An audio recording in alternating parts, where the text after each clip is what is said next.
최근에 이제 토지거래 허가구역 재지정 때문에 뜨겁습니다. 간단히 요약하자면 다들 알고 계시겠지만 강남권 일부의 토지거래 허가구역으로 지정이 되어 있었던 것을 오세훈 시장이 약 한 달여 전에 해제했다가 여러가지 부동산 시장에서 폭등 기미가 보이니까 종전에 있었던 구역을 확대해서 강남 3구, 그러니까 강남구, 서초구, 그리고 송파구에 더해서 용산구까지 그 해당 구역 전 지역을 다시 토지거래 허가구역으로 지정을 하게 된 것입니다. 이러면서 지금 이렇게 정책적인 변화가 너무 빠르게 일어나서 시장 참여자들에게 혼란을 준 것이 아니냐 하는 비판이 높이 일고 있는 상황입니다. 이 토지거래 허가구역이 뭔지에 관해 가지고는 뭐 대충은 다들 알고 계시겠죠. 토지는요 건물과는 구분되는 개념입니다. 대한민국 법에서는요. 그래서 사실은 건물을 매매하는 데 있어서는 토지거래 허가제가 적용이 사실은 없어요, 원칙적으로는요. 그런데 아파트는 법적으로는 집합건물이라고 해서 각 호실별로 등기부가 별도로 뚫려 있고 각 호실별로 대지 지분을 공유하고 있습니다. 그래서 내가 무슨 아파트 101동 1001호를 사게 되면 그 해당 건물만 사는 게 아니고요, 그 등기부상 열어보시면은 거기에 이제 그 대지권이라는 내가 그 토지에 관한 권리도 동시에 이제 구매를 하게 되는 그런 개념입니다. 그렇기 때문에 이 토지거래 허가제에 걸리게 되어 있습니다. 아파트 매매의 경우에는요. 그렇기 때문에 지금 이제 토지거래 허가구역으로 묶인 이 4개 구에서는 아파트 매매를 하는 경우에는 반드시 이 허가를 받아야 되는 상황이 온 것이고, 이 허가라는 거에 있어서 가장 중요한 지금 내용이 되는 요건은 뭐냐, 실거주를 하는 사람에게만 매매가 가능하도록 허가하겠다라는 것이 지금 현재 정책과 법령의 골자, 가장 핵심이라고 보시면 될 것 같습니다.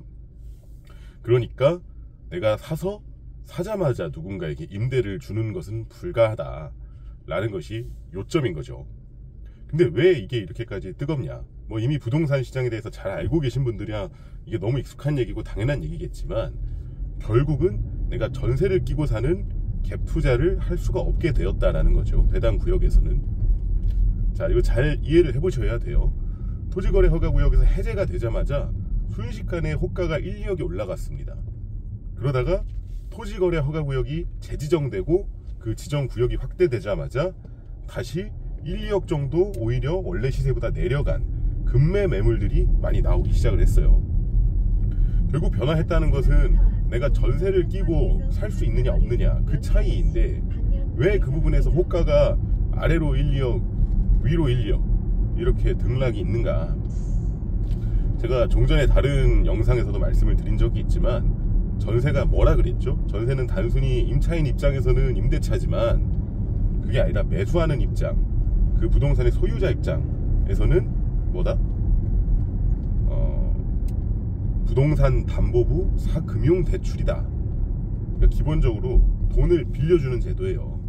그 세입자가 그 임대인에게 그 해당 부동산을 담보로 잡고 돈을 빌려주는 겁니다. 심지어 무이자로요. 그렇죠. 왜냐면 전세금을 이제 우리가 5억이면 5억, 뭐 10억이면 10억, 이 돈을 내가 은행에서 빌려다가 임대인에게 우리가 지급을 하게 되는데, 그 임대인은 돈을 결국은 빌려갔으면서도 나에게 이자를 지급하지 않죠. 그렇죠.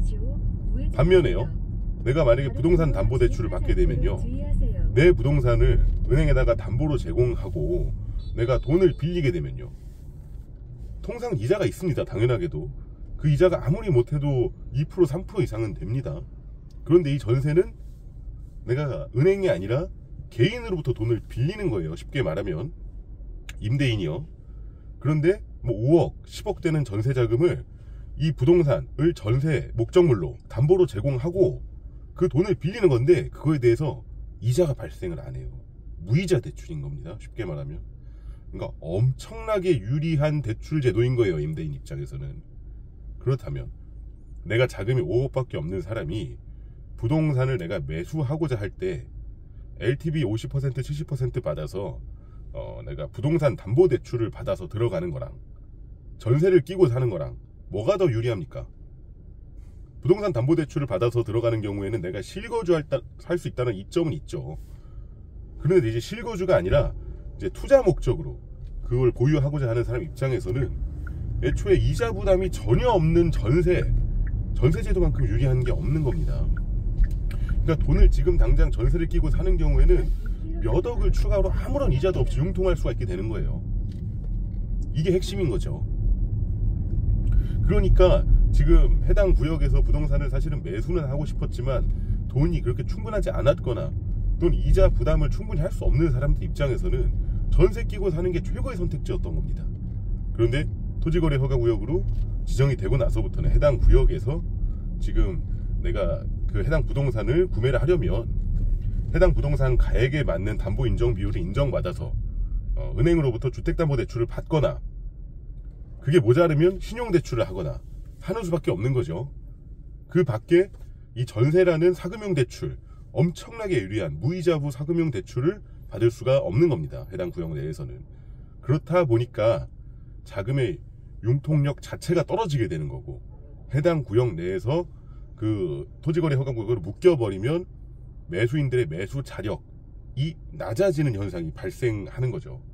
반면에 그게 풀리면 방금 말씀드렸다시피 심지어는 내가 이미 LTV를 인정받아서 부동산 담보대출을 받은 후에도 그 부동산의 현재의 시가, 호가가 나쁘지 않은 상황이라면 추가로 전세까지 받는 경우가 허다하죠. 예를 들면 20억짜리 부동산인데 내가 예를 들면 10억 LTV를 인정받아가지고 10억을 부동산 담보대출로 받은 경우, 그럼 원래 통상이라면 내가 10억의 현금이 있어야 되겠죠. 그래야 그걸 매수할 수 있겠죠.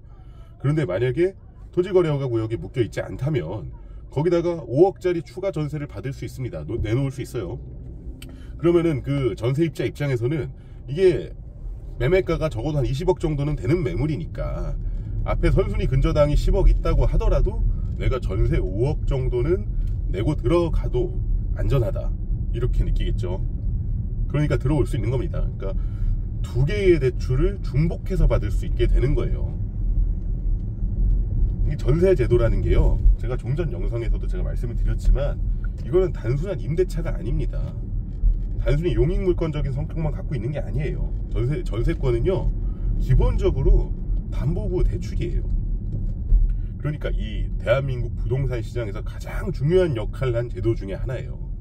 그러니까 지금 강남 3구 내지 용산이 지금 토지거래 허가구역으로 묶여버리니까 상대적으로 다른 구역들이 이득을 보고 있다, 뭐 이런 얘기도 나오고 있는 실정이죠. 사실 다른 구역들이 지금 뭐 상황에서 특별히 더 이득을 볼 건 없는데 반사 이익을 보는 거겠죠. 해당 구역으로 들어갔어야 하는 돈들이 이제 거기를 못 들어가게 돼버린 겁니다. 예를 들면 강남 3구 중에서 종전에 토지거래 허가구역으로 묶여있지 않았던 구역에 나는 대출받고 전세로 갭 끼고 들어가야지 라고 하던 수요가 못 들어가게 되어버렸으니까 어쩔 수 없이 예를 들면 동작구로 뭐 광진구로 가는 거죠. 그러니까 반사 이익을 지금 보게 되었다, 이런 얘기가 나오는 겁니다. 그래서 이 전세 제도라는 게 지금 말이 굉장히 많아요. 여러모로 뭐 최근에 이제 민주당이 발의했던 이제 임대차 기간에 대한 보호를 10년까지 연장하겠다라고 이제 발의를 했다가 그게 결국은 이제 철회가 되었죠. 이런 제도들이라든가 아니면 지금 허그가 시행하고 있는 이제 보증금에 관한 보증보험, 이런 것들이 향후에 어떤 식으로 그 전세입자들을 보호할 수 있는지 여부에 따라서 사실은 이 전세 제도 자체가 지금 계속 존속할지 아니면 곧 종말해서 역사 속으로 사라질지, 이런 기로에 놓여 있는 사실 시점이라고 저는 생각을 하고 있습니다. 이런 시점에서 이 마지막으로 이 전세 제도를 통해 가지고 사람들이 이득을 보고자 하는 이제 매수인들이 상당히 있겠죠. 잘 생각해 보셔야 되는 거는 다음 이 전세 갱신 기간이 다 끝난 4년 후에 새로운 전세입자들이 과연 지금과 같은 시장 상황에서 지금과 같은 적극성으로 다시 그 전세 물건을 구하려고 할지, 그 부분이에요. 제가 봤을 땐 그렇습니다. 영원 불변하는 제도는 없어요. 그런데 많은 분들은 이 전세 제도라는 이 대한민국 특유의 이 임대차 제도가 과거에서도 존속해왔고 앞으로도 흔들림 없이 존속할 거라고 믿는 경향이 있거든요. 그런데 사실은 근 몇 년 사이에 이 제도가 근간부터 지금 흔들리기 시작했다는 겁니다. 그래서 이 부분을 정말 제대로 들여다보고 판단하지 않는 경우에는 내가 지금 갭을 끼고 부동산을 매수했다가 4년 후에 뜬금없이 내가 전세 사기범으로 고소당할 수도 있어요. 그 부분은 잘 생각해 보셔야 됩니다. 무슨 뜻이냐? 내가 지금 내놓은 전세 5억이 사실 그 5억 정말 내가 지금 당장 갚을 수 있어서 그 전세금 5억을 받은 거를 그대로 가지고 있다가 다시 돌려주는 임대인은 없다고 제가 말씀드렸죠. 너무 당연한 얘기죠. 그럼 새로운 전세입자를 구했을 때만이 그걸 돌려줄 수 있는데, 만약에 새로운 전세입자가 4년 후에 구해지지 않는다면, 또는 그 전세가가 지금만큼 이렇게 전세 인기가 높지 않아서 사람들이 월세를 선호하게 되고, 그래서 보증금이 훨씬 현저하게 낮아지게 된다면 그 차액을 내가 구해서 반환할 수 있는지, 그거에 대한 고민을 잘 해보셔야 된다는 거고요. 그래서 지금 이 토지거래 허가제에 따른 일시적인 등락, 이런 건 저는 이제 시장의 어떤 일시적인 어떤 흐름이라고 보고 있어요. 이 부동산 시장의 펀더멘탈을 좀 가름하는 어떤 그런 현상이라고 생각하지는 않습니다.